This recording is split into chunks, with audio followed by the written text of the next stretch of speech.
Eu canto a alegria de ser teu. Jamais caminharei sem tua luz. Teus passos seguirei sem hesitar. Te dou meu coração. Louvado seja nosso Senhor Jesus Cristo, que para sempre Deus seja louvado. Creio que todos os santos, a partir da vinda de Jesus,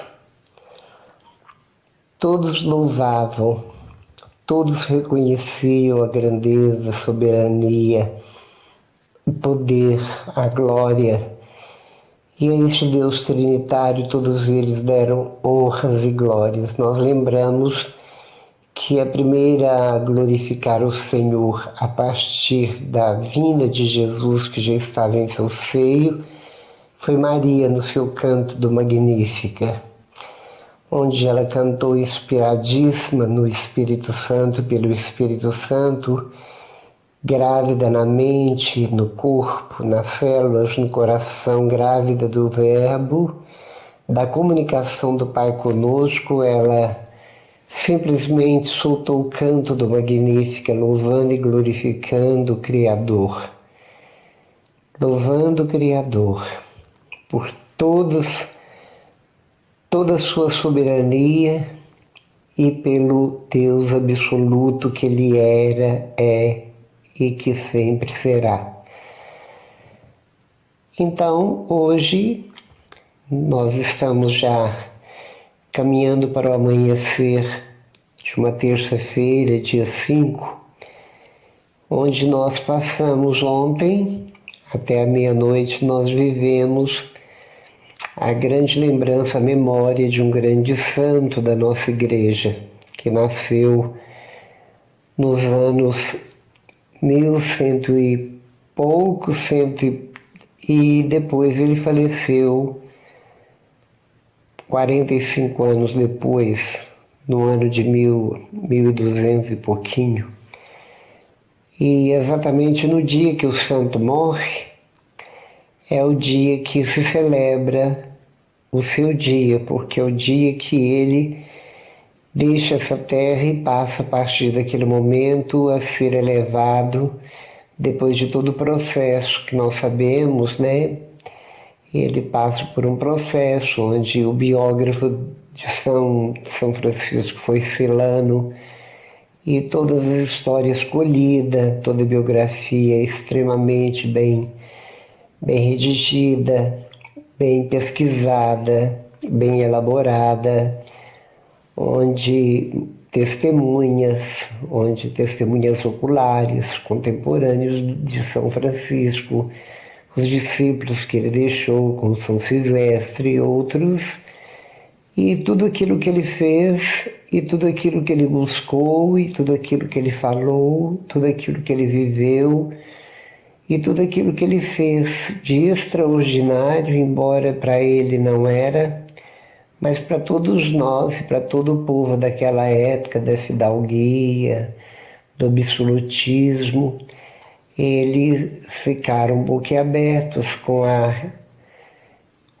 reação, vamos dizer assim, com tudo aquilo que São Francisco fez, primeiramente como filho e herdeiro universal de todos os bens de São Bernardone, e Dona Pica, uma fina francesa casada com um rico tecelão italiano, que era o Bernardone. Ele tinha uma grande fortuna para ser herdado. E diante de tudo isso, uma cidade tão pequena como Assis, que eu até a conheci, é pequena, uma cidadezinha bem pequenina, ele era líder dos jovens da sua época, antes de penetrar dentro do coração dele a luz de Deus, onde ele virou literalmente do avesso, virou outra pessoa, ele voltou às suas origens que é semelhante a Deus, buscou a santidade de Deus e buscou ser amigo de Deus através de todas as criaturas e chamando todas as criaturas por onde ele via, e nós sabemos que existem as digitais do Criador, e chamava-se de irmão. Ele chegou a chamar a irmã, a morte de irmã, casou-se com a irmã pobreza, coisa que é negada, é algo às vezes até indigno. A pobreza, ele abraçou-a e casou com a sua majestade, a irmã pobreza. Ele repugnava antes da sua conversão os leprosos que proliferavam muito na sua época, e ele lutou contra si, contra todo o nojo que ele tinha, o asco que ele tinha de ver as feridas vivas e abertas dos leprosos. Ele chegou a beijar a ferida de um irmão leproso, e quando ele conseguiu esse intento, vencendo a si mesmo, a própria repugnância, ele cantou, ele dançou, ele se alegrou, porque ele conseguiu uma vitória sobre si mesmo. Porque, na realidade, ser santo é isso, é se vencer, se auto-vencer. Porque todos nós temos dentro de nós, pela consciência, os vícios, nós temos nossos pecados, nós temos nossos defeitos de caráter, nós temos nossas questões de caráter, de personalidade, nossos nojos, nossas arrogâncias, nosso orgulho, tantos e tantos defeitos e pecados que compõem nosso perfil, a nossa personalidade, que é preciso olhar para a vida dos santos, que são setas indicativas do caminho da santidade, e que todos eles olham para Jesus e todos seguem Jesus no caminho do Calvário, do sacrifício, da renúncia a si mesmo. E como o próprio Jesus diz antes, quem quiser me seguir deve renunciar a si mesmo, tomar a cruz e vir após mim. Porque quem quiser salvar sua vida vai perdê-la, mas quem perder sua vida por mim ganhará. E São Francisco, como tantos outros santos, buscaram o mesmo objetivo, o foco de todos os santos e santas de todos os tempos sempre foi o mesmo. Do Novo Testamento ou do Segundo Testamento, de 2000 e tantos anos para cá, o foco é por Jesus. Jesus veio focar o Pai e nos levar a focá-lo, mas nos levou a reconhecer, a muitos reconhecerem que ele também era Filho de Deus, que ele era Deus com o Pai, um com o Pai. E falou também do Espírito Santo, que ele enviaria, e que o Espírito Santo de Deus seria derramado tão logo ele chegasse no céu, mas se ele não fosse, ele não teria como enviá-lo. Então, nós vemos pelas próprias palavras de Jesus da trinitariedade divina, onde nós adoramos o Pai. Quando estamos adorando o Pai, nós estamos adorando automaticamente, obviamente, a trinitariedade, Deus Trino, Pai, o Filho e o Espírito Santo. Quando nós adoramos Jesus, nós estamos adorando o Espírito Santo e o Pai, e assim por diante. E a epicorese é exatamente o Pai no Filho, o Filho no Pai, o Pai no Espírito Santo, o Espírito Santo no Pai, o Espírito Santo em Jesus, Jesus no Espírito Santo. E exatamente essa ligação entre este trio chama epicorese. Três pessoas distintas uma da outra em um só Deus, assim como nós somos uma pessoa que temos cabeça, mente, temos corpo e o espírito, Nós também somos trinitários. Sem a cabeça nós não vivemos, sem o corpo a cabeça não vive sozinho, e um corpo com a cabeça, mas sem a fé, que é o espiritual em nós, o que nos dá esperança, nos dá caridade, os que nos leva a exercer todas as virtudes, sem o nosso espiritual, este Deus que está dentro de nós, esse sacrário onde Deus habita em nós, nós seríamos como animais irracionais, nós não teríamos senso, nós não teríamos inteligência alguma e muito menos fé. Então, o que nos difere dos animais irracionais é exatamente porque somos semelhantes a Deus.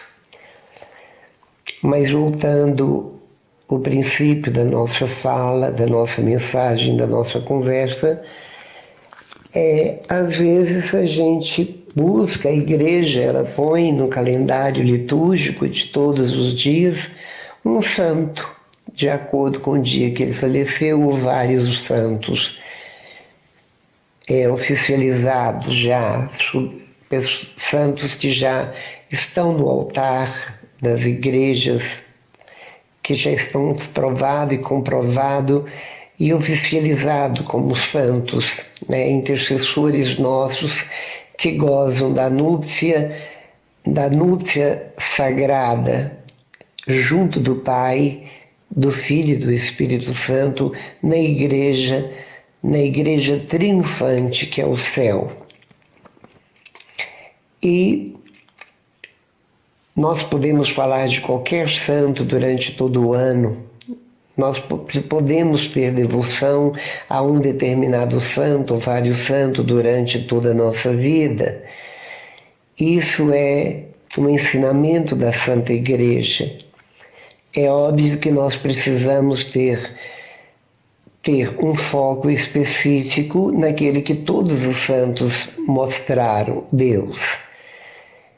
E é preciso também que, assim como os santos, também todos focaram a Virgem Maria, juntamente com São José, que dentro da hierarquia, abaixo do Deus Trinitário, a maior santa, a santa de todos os santos é ela, porque foi portadora e foi escolhida pelo Pai para gerar a vida, para gerar o comunicador da Boa Nova, gerar o verbo que é a comunicação do Pai conosco, pelas palavras que Jesus veio nos dizer com autoridade, levando muitos a caírem e converterem, a se apaixonarem pelas coisas do reino de Deus. E São Francisco é um santo popular, um santo conhecidíssimo, um santo que mudou muitas coisas na sua história, um santo que quebrou todo o secularismo da igreja nos seus tempos, em que o povo estava muito frio. Ele quebrou tudo isso com a sua transformação, com a sua conversão de rico para pobre, de rico para pobrezinho. Ele mudou com seus pensamentos, que eram pensamentos puros, pensamentos profundos. Ele mudou e revolucionou seu tempo com os estigmas que lhe foi dado no Monte Alverne pelo próprio crucificado, Jesus Cristo. Ele mudou, ele reformou a igreja, vamos dizer assim, no dizer de um edifício espiritual, dando às pessoas um conceito novo a respeito de seguir a Deus, de ser cristão. Tanto que o nosso Papa, contemporâneo de muitos de nós, São João Paulo II, disse ainda, enquanto vivo, que saudade dos franciscos da nossa época. Buscando na nossa época pessoas com aquele desapego, com aquela abnegação, com aquela pobreza do coração, assim como os bem-aventuranças começam exatamente com a primeira bem-aventurança, bem-aventurados pobres, porque deles será o reino de Deus. O pobre, não o pobre que passa fome, mas aquele pobre de espírito, aquele que não se apega de forma alguma absolutamente a nada, aquele que não possui nenhum Isaac, aquele que não tem nenhum apego a nenhum bichinho de pelúcia, aquele que não tem apego nem à própria vida, não tem apego absolutamente a nada que o mundo oferece, vivendo absolutamente como Jesus viveu, onde a grama, o casco de um navio, uma areia da praia, um gramado era a sua cama, uma pedra era o seu travesseiro, o vento era as suas paredes, o céu era a sua cobertura. Alguém que perambulou pelo mundo, indo de porta em porta, indo de aldeia em aldeia, povoado em povoado, simplesmente levando um coração recheado e transbordante de amor, amor pelo Pai e, consecutivamente, arrebanhando as ovelhas para colocá-las no redil que ele inauguraria tão logo ele enviaria o Espírito Santo, depois de ser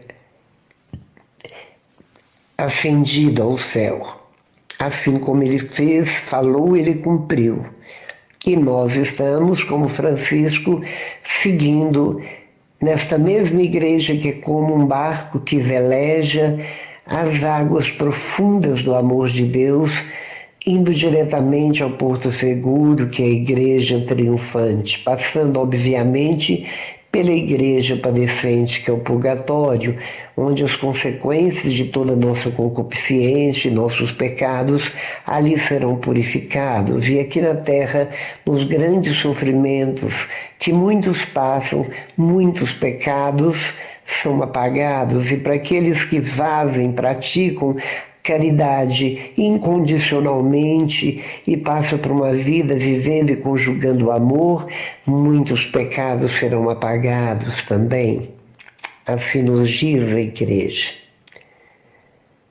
E quando nós olhamos para Francisco de Assis, que é assim chamado, nós vemos na sua imagem a pobreza total, a começar pelo seu hábito. Era um hábito como vestia os camponeses da sua época, não era nada diferente.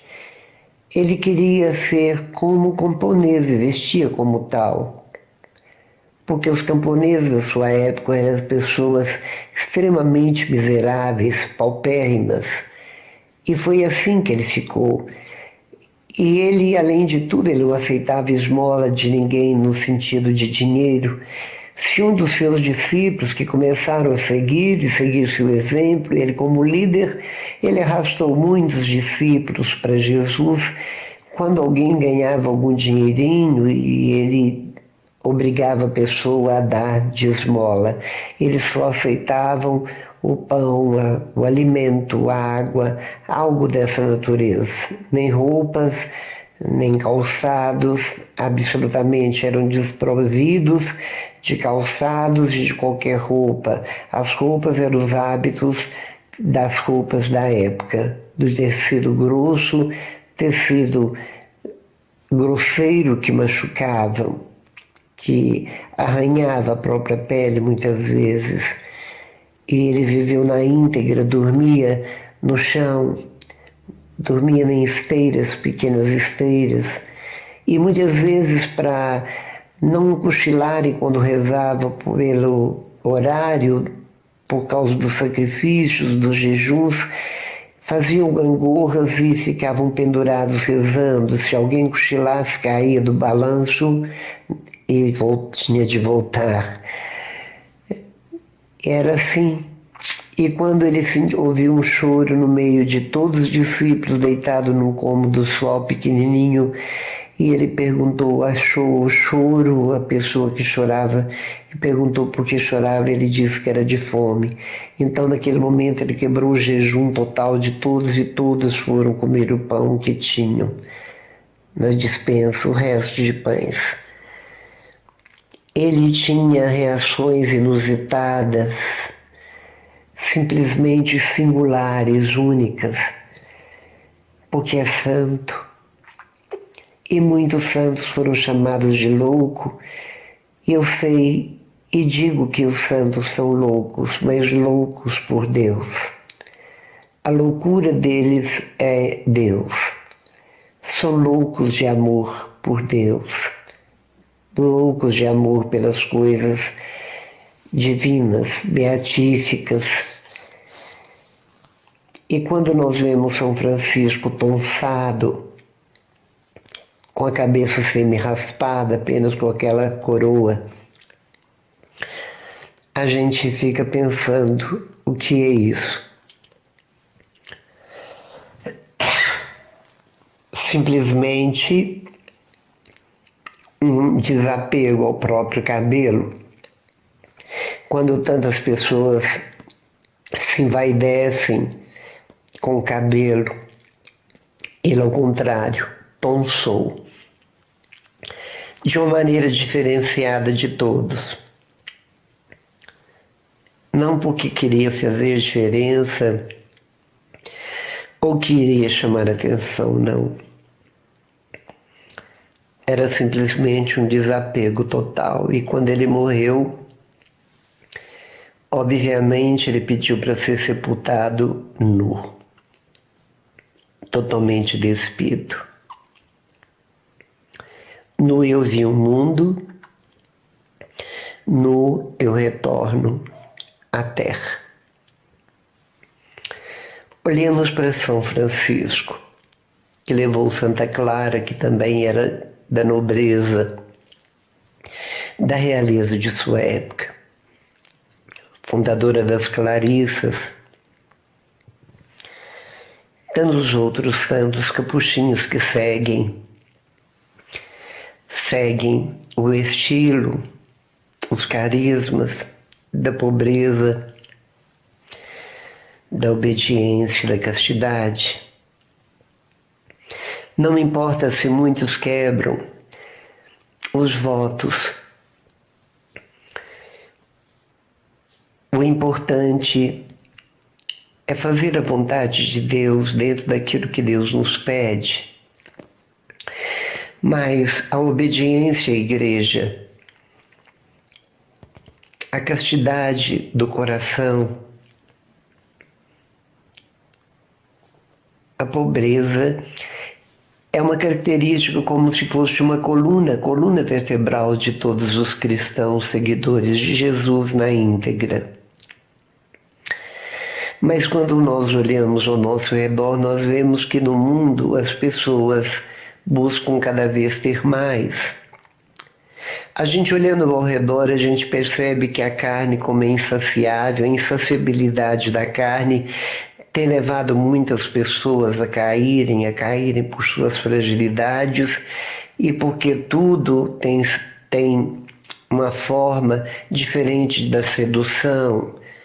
E a sedução está até nos outdoors, estão nos filmes, estão nas televisões, estão nos celulares, estão nas vestes, nos trajes da época, na moda da época, tanto masculina quanto feminina, está nas academias, no jeito de vestirem, na mostra do corpo ou na anatomia tão revelada através das roupas coladas ou propriamente das roupas tão sumárias. Nós vemos que o índice de prostituição aumenta sensivelmente, largamente. Nós vemos que tudo diz respeito à sensualidade. A gente percebe que não existe mais um namoro, mais um noivado para poder se casar. As coisas já começam de trás para frente. começam do último passo, já começa pela lua de mel. Nós vemos que obediência a quem? A quem nem os filhos obedecem seus pais, que perdem autoridade exatamente porque não tem tempo. E não tem tempo porque todos querem mais. E às vezes vemos o contrário também, as pessoas que estão desanimadas, as pessoas também que não querem trabalhar. É muita contradição e é uma globalização, globalmente tudo se resume nas mesmas coisas, na permissividade, que todos se dão a isso, e quando alguém vai contra as atitudes que agride, chega a agredir, às vezes são levadas à justiça,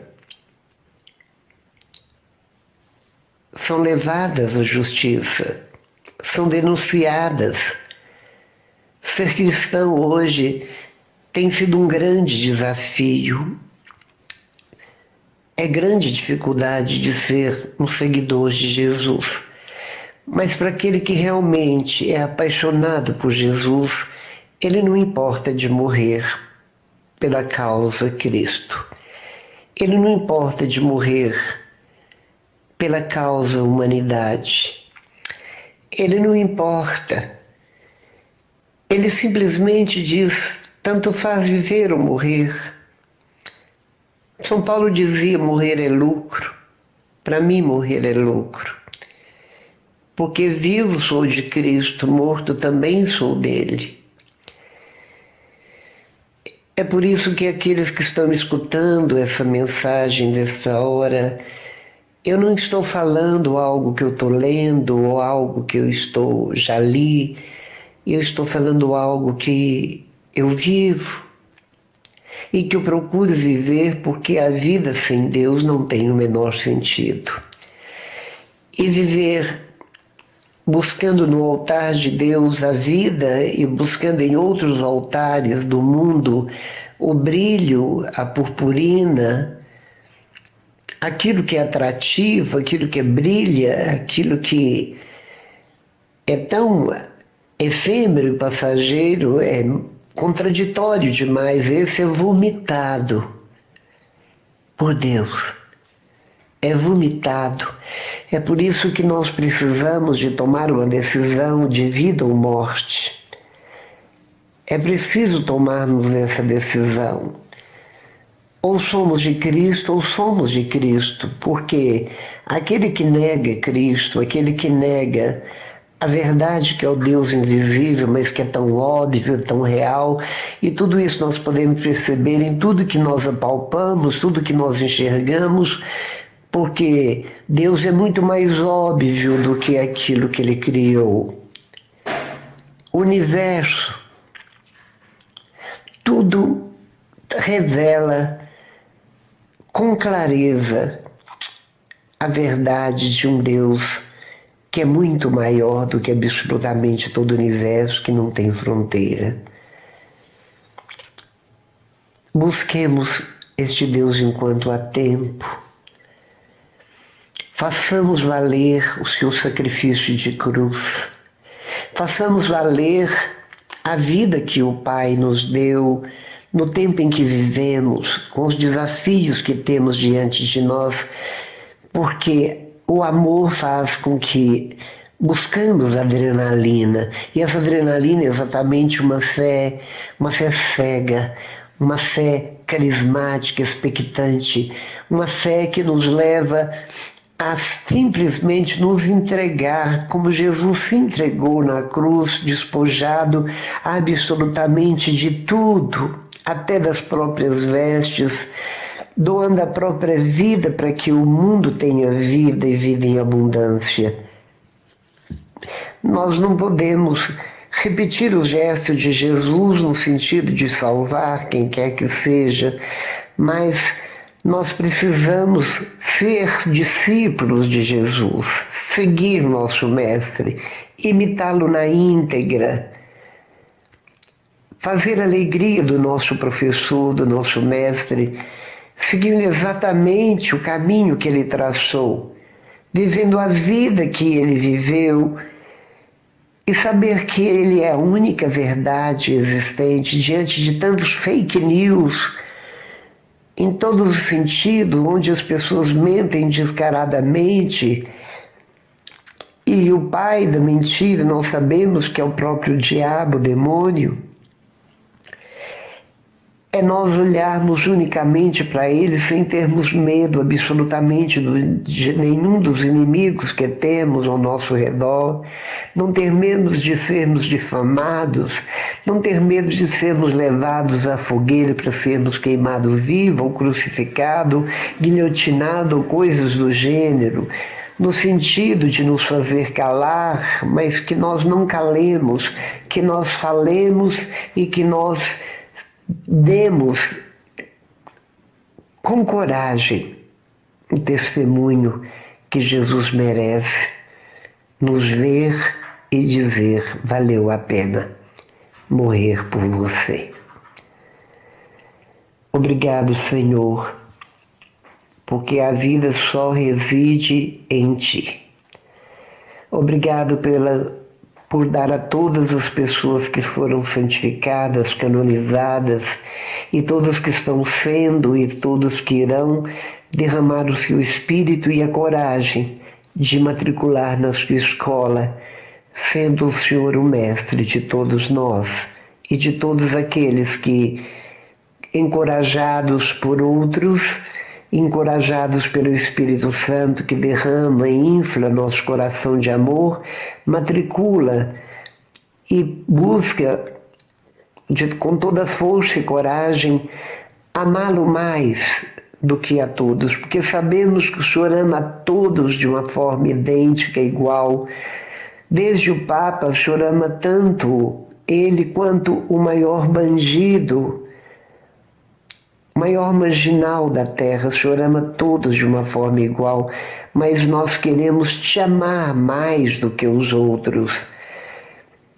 Nós queremos que a gratidão seja um traço da nossa personalidade, uma gratidão viva, uma gratidão que nós não conseguiremos jamais pagar, mas que o Senhor se alegra com o mínimo gesto de amor que nós temos nessa terra, porque essa é a sua característica, e o Senhor ensinou para todos nós a conjugação do verbo amar.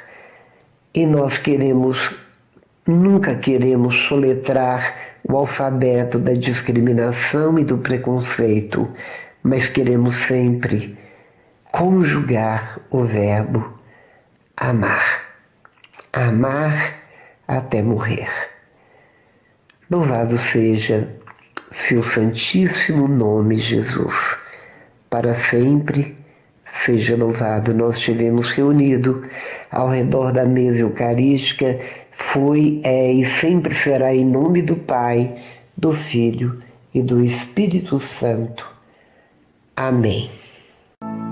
Tudo te entreguei, nada me restou, livre eu fiquei, só para te amar, meu Deus. Tudo me pediste, eu nada te neguei, e hoje sou feliz assim, tenho a ti, meu